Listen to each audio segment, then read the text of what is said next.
Bonjour à tous. Sonia Seller parle de beauté sur sa chaîne YouTube, mais également de philosophie. Les deux sujets ne sont pas si éloignés l'un que l'autre. Et lors d'une de ses vidéos, elle a mis en lumière un petit livre de Jacques Ellul, historien du droit, mais aussi sociologue et philosophe. Il s'agissait d'un essai sur la sincérité.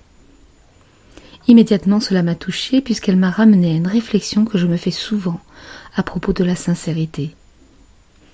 Il y a quelques années, une collègue de bureau où je travaillais faisait régner la terreur au sein de son service en disant à tout bout de champ « Ah oui, ça ne me plaît pas, mais moi je suis cash, je dis ce que je pense, je dis la vérité, je suis cash. » Comme s'il s'agissait d'une vertu qui pouvait expliquer toutes les piques et autres méchancetés qu'elle pouvait dire toute la journée à ses collègues. Cette phrase m'a souvent fait réfléchir. Est-on vertueux lorsque l'on se dit cash ? Mais que veut dire être cash ? C'est un anglicisme qui signifie payer comptant, sans crédit, directement.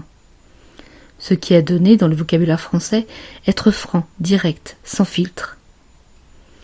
Aussi peut-on penser qu'être cash signifie être honnête, puisque franc, transparent. Néanmoins, être cash, est-ce vraiment une vertu ?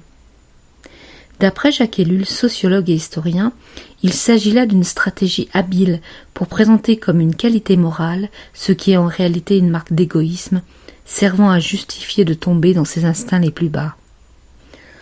En psychologie cognitive, on parle de biais d'autocomplaisance. Cela signifie qu'on est enclin à trouver des justifications à ce qu'on fait, à ce qu'on dit, en se parant de bonne foi. Par la technique de ce biais, on met en place un système nous protégeant d'un regard négatif que l'on pourrait avoir sur nous-mêmes. En effet, la franchise n'est-elle pas une qualité ? Et ce faisant, on transforme la plus caustique des positions en position vertueuse.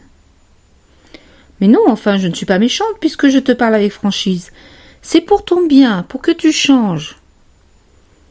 Cependant, à qui fait-on le plus de bien lorsqu'on se met dans cette posture du être cash ?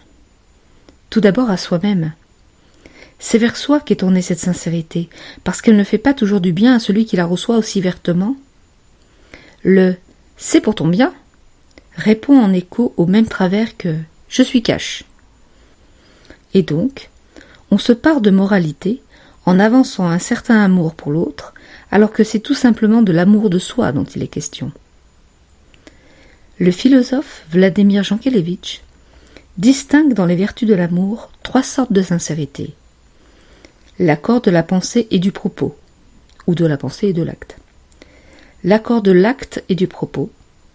L'accord de la pensée avec soi. Il y a donc une différence entre être sincère et dire la vérité. Être sincère, c'est dire sa vérité, qui relève de la subjectivité.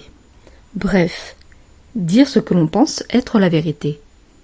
D'un côté, la vérité exige l'objectivité. De l'autre, la sincérité vise, comme nous le rappelle Jankélévitch, l'authenticité. Ce sont 2 finalités distinctes. Généralement, on associe sincérité et vérité. Cependant, une prise de parole peut être sincère, quand bien même le discours serait faux. Et cette position est valable si la personne qui énonce ce discours ne sait pas que ce qu'elle dit est faux. On dit donc qu'elle est de bonne foi. Mais l'expression « être cash » va plus loin, car elle exploite les recoins de notre ego. Nous sommes persuadés d'être dans le vrai, le transparent, ce que Sartre appelle la translucidité de la conscience, c'est-à-dire se voir tel que l'on est.